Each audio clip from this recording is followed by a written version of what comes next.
Hi there, my name's Andy from the Gobbo's Grotto. Welcome to another instructional video where I'm showing you how I'm making my modular dungeon or sewer tiles. This particular project is for a 7TV2 game, Ninja Turtles, that I'm responding to a challenge from one of my gaming buddies to introduce people to the new game. So I decided to make these modular tiles. As you've seen from part 1 and part 2, I've built the basic tiles themselves and some walls and showed you how I painted the walls. This particular video is how I've put together the sewer parts of the tiles, so the underground river or the water part of the tiles. The reasons I've put together this video is because it's got a slightly different surface. It's got the resin pour. So I'm going to show you how I got to the resin pour stage. So I'll just get the camera down and we'll see how we get on.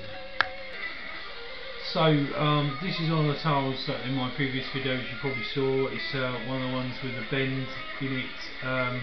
Obviously for this particular tile it's nice and square because it's a man-made structure. So we tend to do things against nature and in straight lines.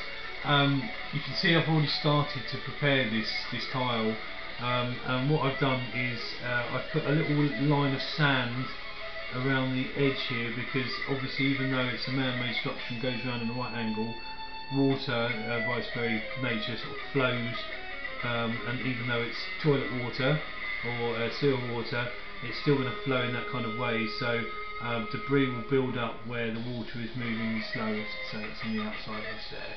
It will cut deep on the inside edge here, so we've got no sand here. What I've done is I've covered the tile, the whole tile, in this black acrylic paint which I used for my walls. This because it's, as you apply it thickly enough, the tile itself becomes quite hard and quite protected. So I'm using that instead of PVA, the PVA 50-50 mix, which is another way of putting it. So just turn it down. So what I've done is I've covered the whole tile with that, and then I've used this dark grey that I got from Poundland. The acrylic paint is from Poundland as well, £1 for that tube, £1 for this. It's rather small, you're not going to be able to do your kitchen in it, but certainly great for doing terrain. This cost me £1, and then I liberally covered the entire tile with that as well, including all the edges, so that I can get my base colour. So the black, in fact, was only to really seal the polystyrene, the underlay that I'm using, and then the emulsion afterwards, the dark grey emulsion, was to give it that base colour rather than the black. So to show you the difference between the undertone and the light of the top tone, I've left a little bit for me to do. And to get that extra highlight, what I've done is I've mixed some tester pots, some grey emulsion tester pots, until I've got the colour that I particularly like for the highlight. And if you watched my video on the walls, then you will have seen it being used. So all I'm going to do is just finish off this last bit of tile. I've done in Blue Peter style, and in the style I'm hoping coming to become accustomed to. I've done some previously, so I'm just going to finish off the one that I started. As you can see, that's the dark grey, and this is the kind of colour. What I would also say is don't be put off when you're highlighting. All I'm going to do is dry brush this on, because it's an emulsion, it will go on a bit darker than it normally would, and it will start to lighten up as it dries. So it's just a case of a quite heavy dry brush for me, certainly heavier than I would use on a miniature. I think on terrain is a bit more forgiving, and it's a lot less subtle as well. So we're not going for subtlety when we build terrain. We're going for a kind of obvious finish, if you like, because we're only going to use one highlight. So what I want to do is just draw that across, and then you will see it start to come good there. Sorry, one 1 second. Okay, right, so you can just start to see it sort of start to grey up there a little bit. The only problem I find with the sort of brush technique rather than sort of spraying it on is that you will get a kind of brush stroke across, but again, unsubtle, I don't really mind that much, to be honest. When we're mastering these tiles, it will start to fade away, the rest of the tiles. So just this top one here that I've missed as well. I have done the edges with the tiles with this highlight as well, although that's not strictly necessary because those will butt up against each other so you won't actually see them. But I've also made sure that I have highlighted the edges that go into the sewers, so although some of it will be under the resin pour, I want it to be as complete as I can. So just finish that little highlight there, and that's it done.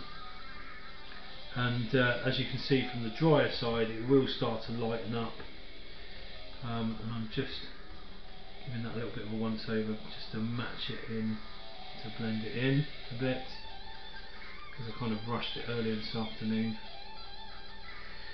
So I'll just blend that in with the rest of it, so it doesn't look too much like brush strokes.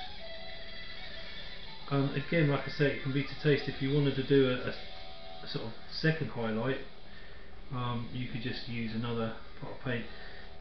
The reason I only do one is it's a bit dry and it's flat, so there's not really a great deal of highlight to do, but also because I'm doing a 4-foot board, which eventually will become even more than that, I hope. Well, this is a 3-foot board, but it will become 4 foot, and then potentially 6 foot by 6 foot, and all that kind of stuff, and growing organically.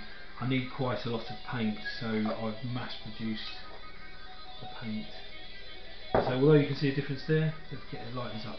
So in, like I say, true Blue Peter style, I'll take this one away. And here's one I prepared earlier, obviously. So we're still using the bend. I have done some straight versions, and I've done some a T-junction as well, and you'll see those on the board when we start to do the resin pour. You'll start to see some of that as well. So let me just get that done. YouTube is being particularly advertising. So what we're going to do next is we're going to start to build up the sort of sewer bed, this bit here. What we want really is, like I say, a nice flow, and as I said on the other tile as well, you can see I've already started to put some detail on there with a little line of sand around the edge to give it that kind of debris build up. So I'm going to use a homemade textured paint. This textured paint recipe comes from courtesy of Luke Fellows from Luke's Affordable Paint Service, and it's a mixture of filler, PVA glue, water and paint. Now I've made it brown. You can make it obviously any colour you like. The reason I made it brown is because it's a kind of sterling mud replacement, and it's kind of catch-all. So I use it on other things like bases and everything else. Another good reason for making this particular batch in brown is because I want to represent debris and effluvia, i.e. sewer shit, sorry for the swear. So I'm going to splash it up a little bit up the sides of the tiles to kind of come up the edges here, so it looks like it's flowing up, or it has a high tide and a low tide, which sewers do have, I guess, based on use. So what I also want to do, rather than using filler and gravel and everything else, The reason I'm using this paint is because I can thin it out on these fast flowing bits and thicken it up on these edges. So like I say, I'm just going to paint this on, and you'll notice that I'm kind of painting it onto that flow pattern, so we can already start to build up some layers there. And the reason I put that sand down first is because now that debris comes up right up into the corner already, doesn't it? So I'm just going to do it right up to there, so it looks like it's washed all the way up to the edge of the tile. There's no need to really actually be that neat on this, because you know, sewers aren't neat, are they? So although we've been very nicely painting everything beforehand so that it's a good place to start, this sort of stage doesn't need to be that neat, because it is representing the contents of a sewer, and therefore it's a bit mucky and a bit murky.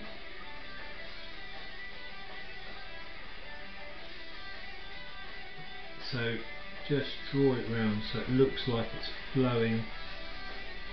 As I want it to be modular terrain, I don't want it to look particularly like it's flowing in one direction, because I might want to spin the tile round and use it in a different direction, so it needs to look like it's flowing in either direction, which is no problem. It's not going to be waved or anything like that, because it's not tidal, is it? It is a sewer. When I was mentioning sort of high and low tides earlier, I mean, people flushing their loos. That normally happens when big sports events on, like the World Cup or the Rugby World Cup or Super Bowl if you're a Yank, American side, and then everybody gets up at half time and goes to the loo and flushes it. So we have a high tide.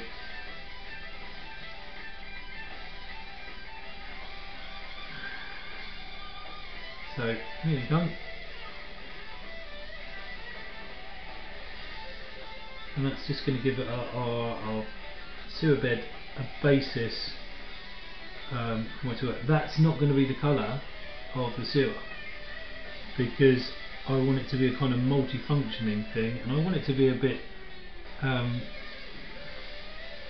not realistic as or not realistic even, but have a kind of fantastical element to it. So it's not just going to be a sewer, it could be potentially a dungeon. So I'm going to actually paint it up in a kind of murky green, which could represent an underground river or a sewer.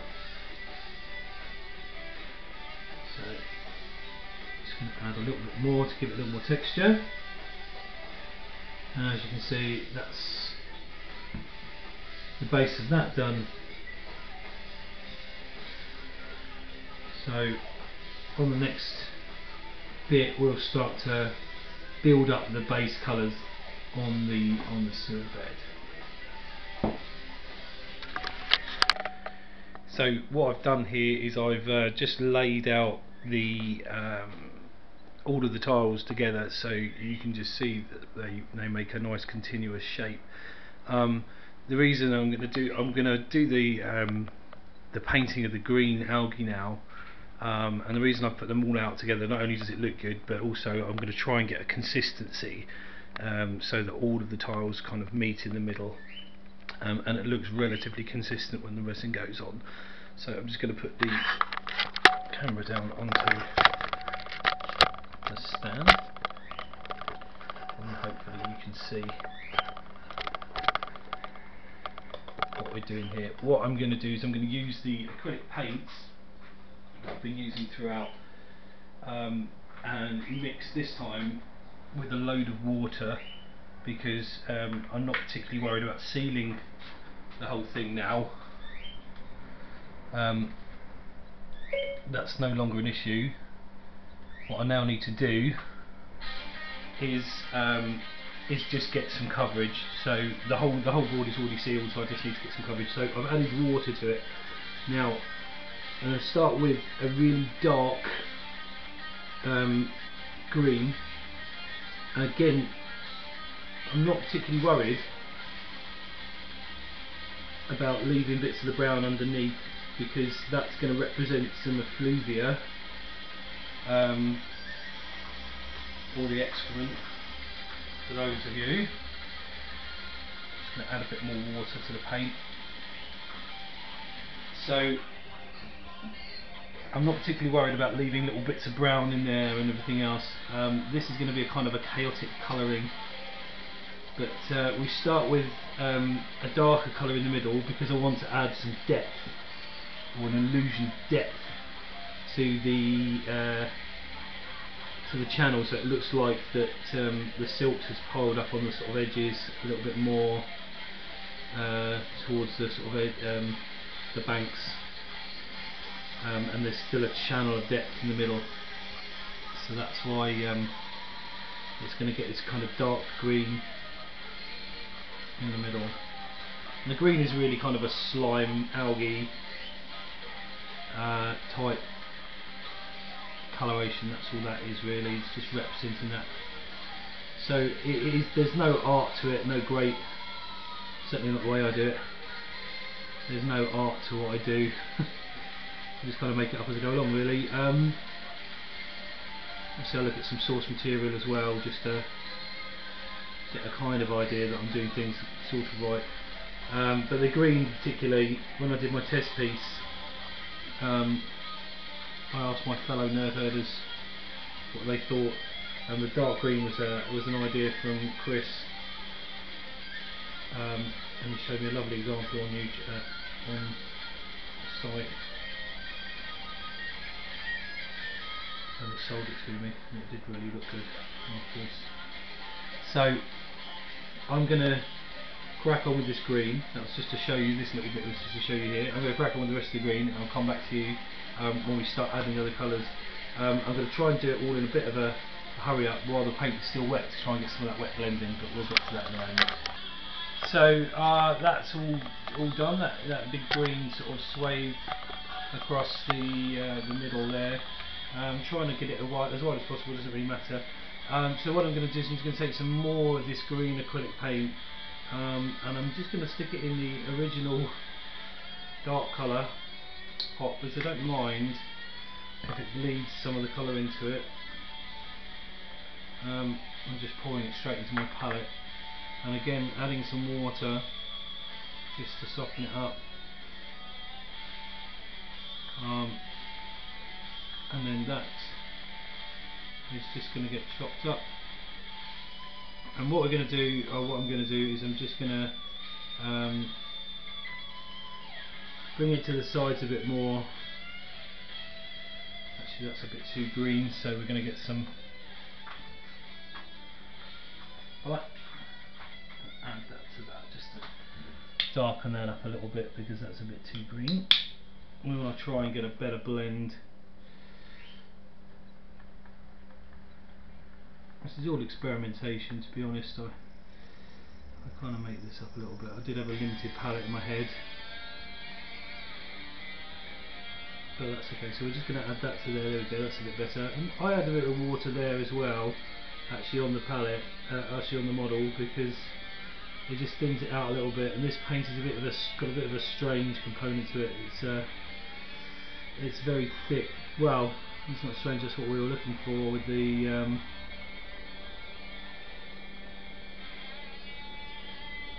With the paint originally, to seal the plastic, the polystyrene, so it's what we needed it to be, but it is difficult to mix. And I'm just going to feather it in there. It doesn't really matter how neat it is. I'm not doing straight lines, for example. And you can bring that up to the edge.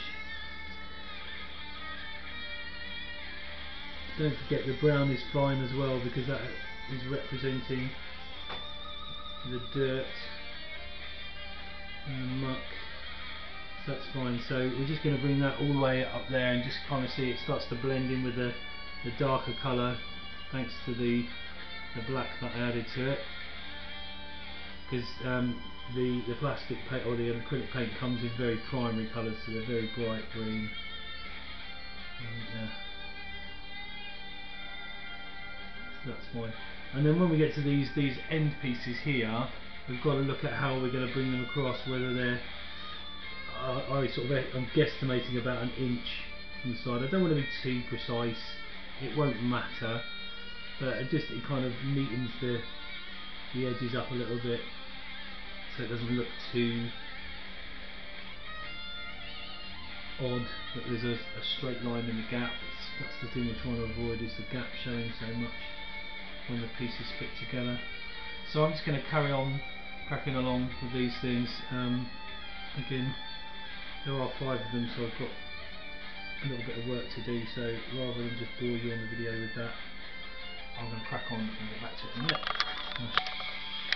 So again, all I've done is just go around each of the edges, right up to the edge on all of them with the kind of mid-tone, which just leaves me to just kind of now highlight little bits and pieces. And because I said I wanted it a little bit funky and a little bit lurid as well, I'm going to use the kind of primary green, but I'm also going to mix it with a bit of a yellow. It's really very bright. Oh, you don't see it very well because of the sunlight coming through the kitchen. Bright yellow as well, just to give it some flex. This is a kind of more of a or it is a lighter tone, so there's no need to go so dark with it. So I'm just going to put the basic green in there. This time I'm not going to bother watering it down too much, just to give it a little bit of pliability, that's all really, because we've covered the paint, or the model, with the paint that we want. So this really is now just a case of just drawing it over into the edges there, because we need to lighten those up a little bit as well, just to kind of give that, again, it's a shallow, we're trying to show the channel, the sewer channel is shallowing up towards the edges.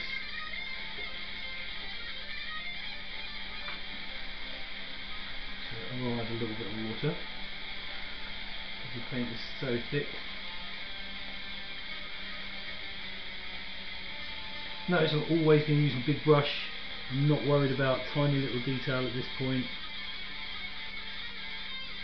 The beauty of terrain building. This detail could be added later, but we use big brushes to get cover. I'm going to draw that, and it is just a little bit of an edge. Really, you can see he's going off camera there. It really is just an edge. And let's not forget that I've put texture paint under it for a reason.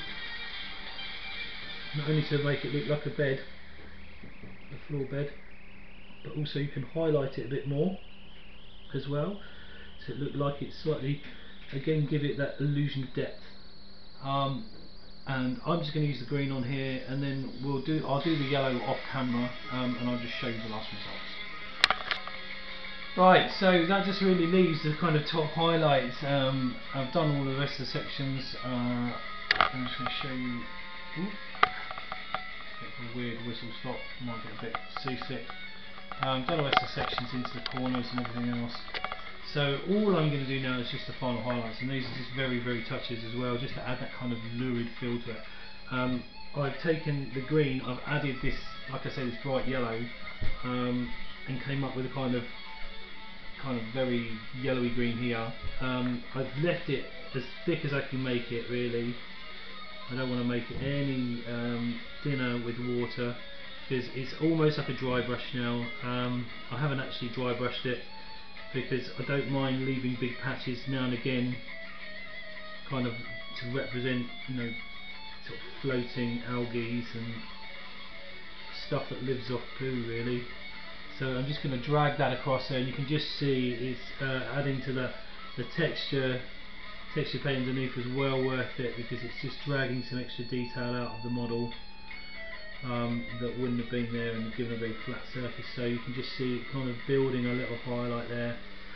And I'm going to do the same with the yellow as well, so very, very gently on the edge of the tip of the brush, still using the same brush, I haven't cleaned it, onto the wet paint as well. You just give it a lovely little blend, and then you can just kind of drag it across the tips of the, and it comes up very nicely, very light.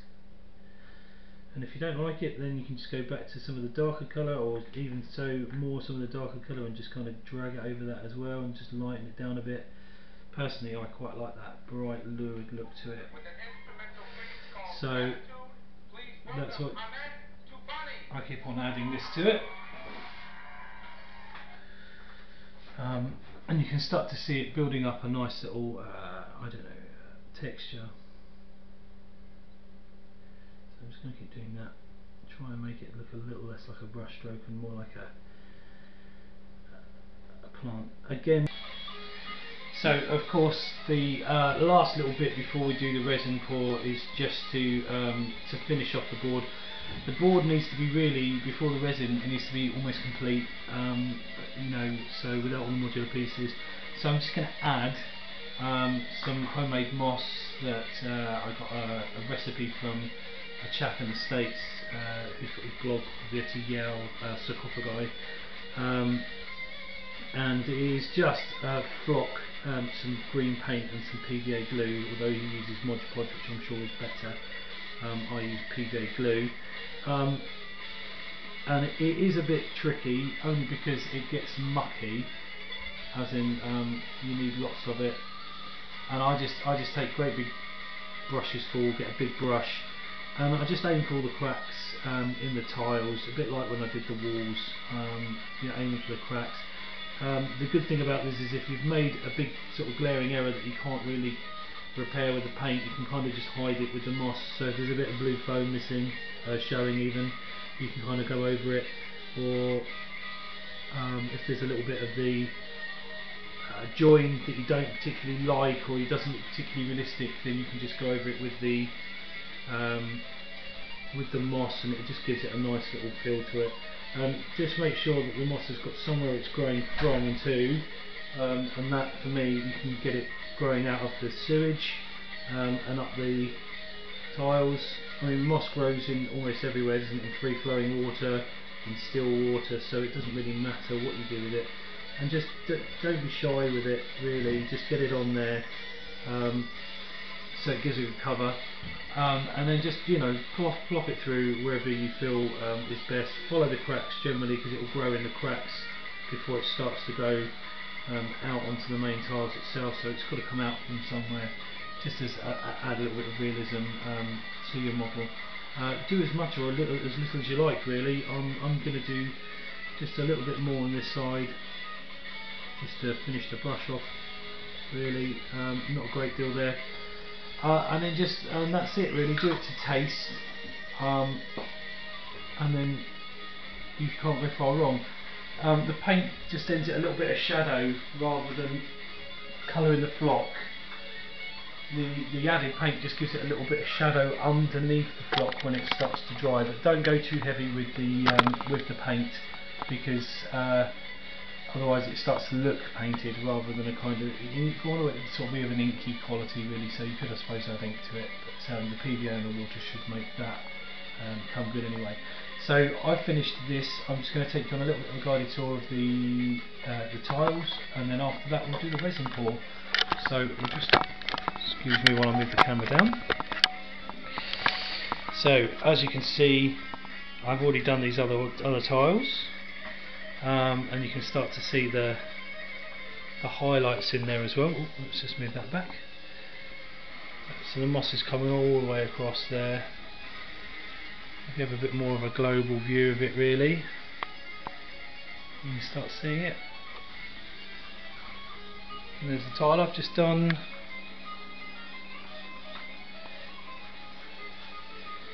And just following the line of the sewer, and obviously these things can be moved around as to the layout that you want, and I've got another test piece that I did earlier which will add to it as well. So next bit will be the resin pour. Right, so we get onto the resin pour then. So there's loads of different resins you can use out there, and there are cheaper ways of doing it than the way I'm going to do it. if you look online, go on Luke's Affordable Paint Service, you'll see that he uses a £17, it costs 17 quid to buy, resin, clear resin that dries really quickly. I'm going to use this 2-part epoxy resin from Poundland. It's £1 for this particular size syringe or double syringe resin. The reason I'm going to do that is because I find it easy to use, it dries in minutes, and as I'm doing little modular pieces, I want that. It also means that I don't really have to block off the ends, and as I've already painted everything that I want to paint, I don't really want to have to block off and then repaint afterwards. So I'm going to use this. It doesn't work out that cheap really, because I'm going to have to use 4 of these per tile. So I've got 5 tiles left. That's 20 of those. That's £20. So it is quite expensive, but for me the result is what I need it to be. So the money just has to kind of be worn a little bit. Goes against my frugal nature. So I'm just going to make it up in a wax paper cone. It doesn't matter what you make it up in, and then just squeeze thoroughly the resins together. I've pre-cut these ones. It is very smelly, so get yourself into a nice ventilated area. And I'm just going to pour all of them together. I have to do it relatively quickly because the resin is already started to react.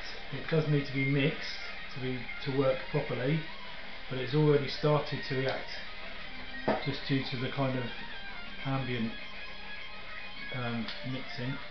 So like I say, I'm going to use 4, which should just give me enough, and then it needs a good thorough mix while you've got it there. So what you need to do is mix it. I'm using a tongue depressor that I liberated from a friendly clinician, and it needs to be mixed until the solution starts to go milky.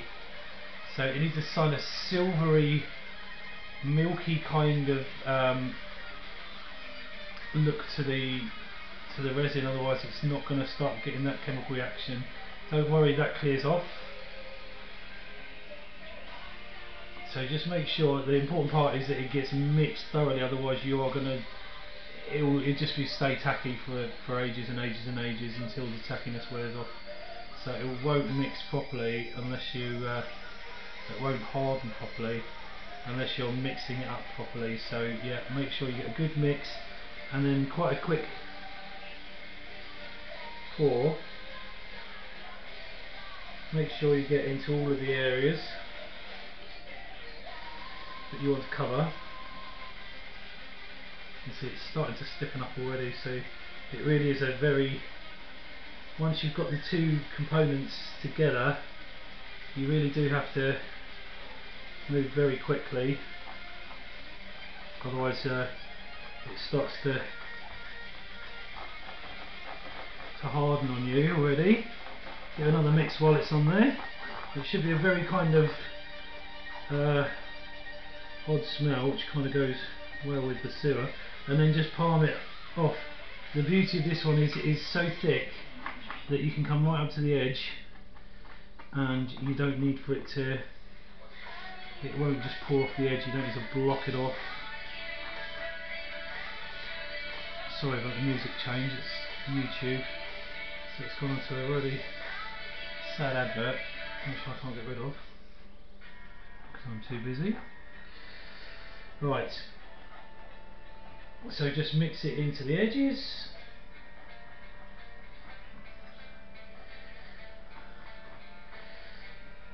So that we get a good colour.